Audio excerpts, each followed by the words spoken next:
महाराज श्री, पिछले 5 सालों से जीवन में अंधकार छाया हुआ है, कभी भी सफलता नहीं मिल रही है। जीवन में आगे क्या करूं क्या ना करूं समझ नहीं आ रहा। सफलता किसे माना है आपने? महाराज जी, श्री जी मैं पढ़ाई पूरी की और मैंने श्री जी से कहा कि मैं अब क्या करूं। उन्होंने मुझे कुछ संकेत दिए थे कि आप सरकारी में जाइए और प्रभु की सेवा करिए। फिर सफलता नहीं मिल रही उसमें एग्ज़ाम में, और अभी है। आप हमारी बात समझिए, आपको श्री जी ने संकेत किया और आप सफलता नहीं प्राप्त कर, दोनों बातें झूठी है ना, दोनों बातें झूठी हैं। आप सत्य को स्वीकार कीजिए। श्री जी के संकेत को आप जानने लगे। आप श्री जी के संकेत तो तभी जब आप उनकी मन की बात जान लेना, तो आप कितने बड़े सिद्ध हो गए। और फिर सफलता किसकी चाहते हो? प्रकृति जन्य की।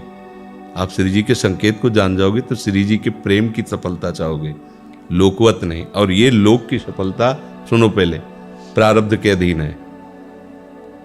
इसकी सफलता के लिए श्री जी से प्रार्थना मत करो। हमारी बात समझना। विद्यारण्य जी एक बहुत बड़े महापुरुष हुए हैं।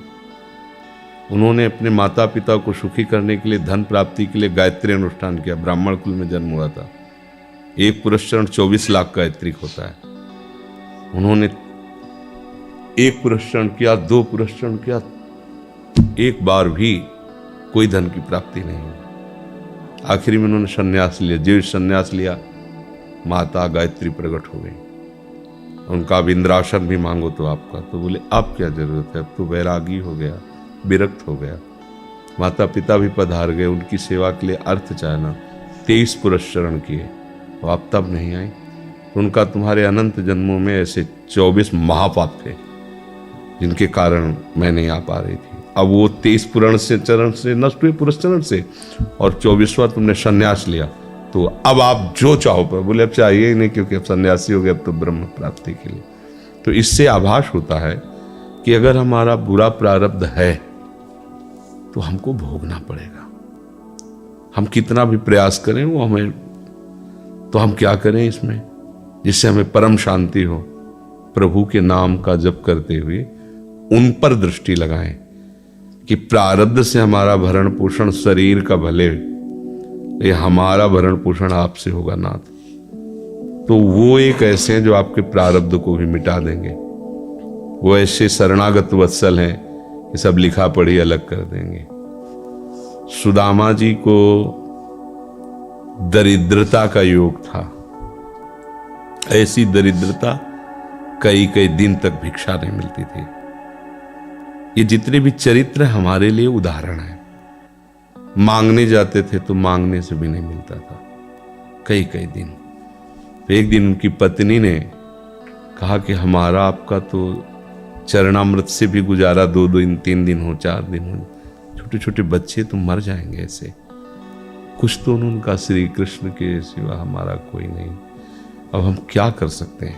प्रारब्ध जब बिगड़ता है ना, वो कोई सफलता नहीं होने देता। तो एक दिन श्री रुक्मिणी जी प्रसाद ठाकुर जी को भोग पा रही थी, तो वो ऐसे रोक दिए, उदास हो गए। तो उनका, प्रभु ऐसी स्थिति हमने जब जब आपकी देखी, तो किसी भक्त को जब कष्ट होता है तब आपको ऐसे देखा है। कौन सा भक्त है और क्या कष्ट है? का एक सुदामा नाम के हमारे मित्र हैं, कई दिन से भोजन भी उनको, प्रभु आपके मित्र और मैं आपकी दासी, महालक्ष्मी का अवतार रुक्मिणी, आप हुक्म कीजिए, लोक लोक की संपत्ति वहां। बोले उसको चाह नहीं है, हमारे मित्र को चाह नहीं है, और चाह ना होने पर हम विवश हैं। अगर वो चाह कर ले तो सारी व्यवस्था हो जाए। बोले पैदा करो जाके चाह।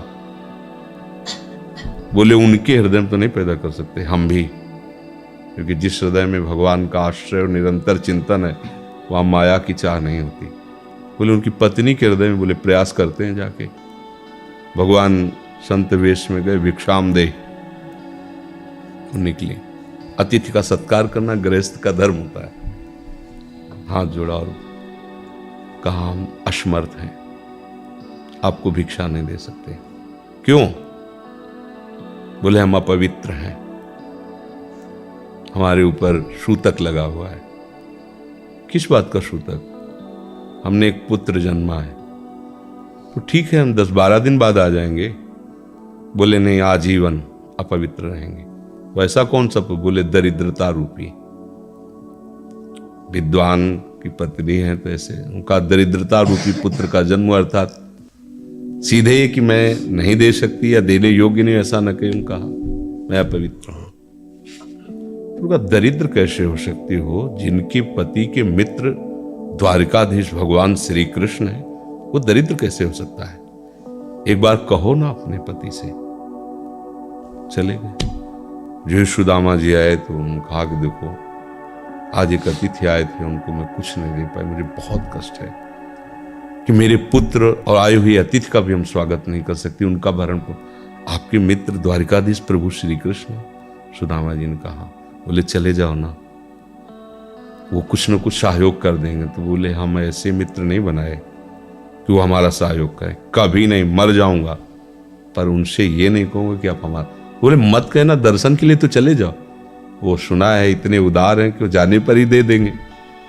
सुदामा ने कहा दर्शन के लिए तो जा सकते हैं, बहुत दिन हो गए, ठीक है, पर मित्र के पास जाए तो कुछ लेके जाना चाहिए, मेरे पास तो कुछ नहीं है। पड़ोस में जैसे किसी से मांगने गई तो, अरे समय जब बिगड़ता कोई नहीं होता साथ। एक ने थोड़ी उदारता दिखाई तो चावल पछोरने पर जो आगे कणका होते चावल के, जो प्राय वो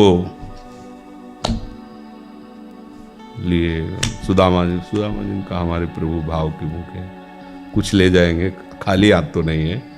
पोट्री में सारांश में बता रहे हैं, द्वारपालों ने देखा कि हड्डी हड्डी शरीर में कई जगह से फटे वस्त्र, बेवाई फटी हुई, तो दिखाई दे रहा था दरिद्रता की मूर्ति है। तो उनका किससे मिलना है तुमको? तो उनका श्री कृष्ण से। बोले संभाल के बोलो, क्योंकि पार्षद है, अनंत कोट ब्रह्मांडों के नायक प्रभु के ऐसे बोलते कोई श्री कृष्ण कोई ऐसे गली आए, उनका जाके तो तुम बोलो ना, श्री कृष्ण से जाके कह दो कि एक सुदामा नाम के ब्राह्मण आए हुए। पार्षद गए, वो प्रभु बड़ा अजीब आदमी है, आपका नाम बिना किसी सभ्यता के ले रहा है। वो कह रहा श्री कृष्ण से कह, सुदामा कूद पड़े, भगवान दौड़े। वो पार्षद, वो सब की ब्रह्मा जी शंकर जी आते हैं तो वहां खड़े रहते हैं घंटों, भगवान ऐसे भागे सुदामा जी को पता था ना, हमारे रुक्मिणी जी के महल में रुक्मिणी जी के पलंग पर बैठाते हैं, स्वयं चरण पखारते हैं सब। अब ये वैभव, क्या हालचाल है, कैसे हो प्रभु? आप सब जानते हो, आपकी बड़ी कृपा है। तो ब्याह हो गया? हाँ, ब्याह भी हो गए, बच्चे भी हो गए। हमारे पास आए तो कुछ तो लाए ही होगे। और वो सड़े से कपड़े में चावल, कैसी बड़ी बड़ी वो वैभव, महारानियां सब भगवान का। चुप ऐसे बोले, देखो फिर चूक कर रहे हो, हमारे हिस्से की चोरी पहले की थी और फिर चूक कर रहे हो। और उन्हें हिम्मत नहीं पड़ रही थी, इतने महामहिम प्रभु को कैसे हो तंदुर। भगवान ने ऐसे छीला, ओहो, आज तक मुझे ऐसा स्वाद नहीं मिला। भगवान बड़ाई कर रहे, देखो रुक्मिणी जी की आंखों में आंसू आ गया। वो दृश्य भगवान दूसरे पकड़ लिया हाथ, बस प्रभु हम आपकी सिवा नहीं रह सकती। हो भगवान तो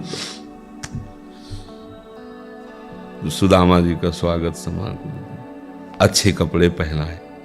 जब चलने लगे ना तो भगवान की तरफ वो देखते, मतलब कामना नहीं, पर कि देखा पत्नी कह रही थी जाओगे कुछ न कुछ,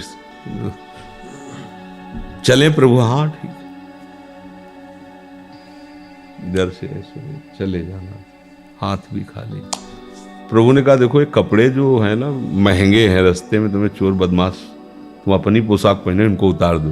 बोले बड़ी कृपा, कपड़े भी उतार लिए और रास्ते में सोचे देखो निगेटिवली सोच रहे, मेरे श्री कृष्ण मुझे कितना प्यार करते हैं। उन्होंने इसीलिए नहीं दिया कि दरिद्र कहीं संपत्ति पाकर मतवाला होकर मुझे भूल न जाए, मुझे कितना प्यार करते हैं। प्रभु के प्यार में मगन होकर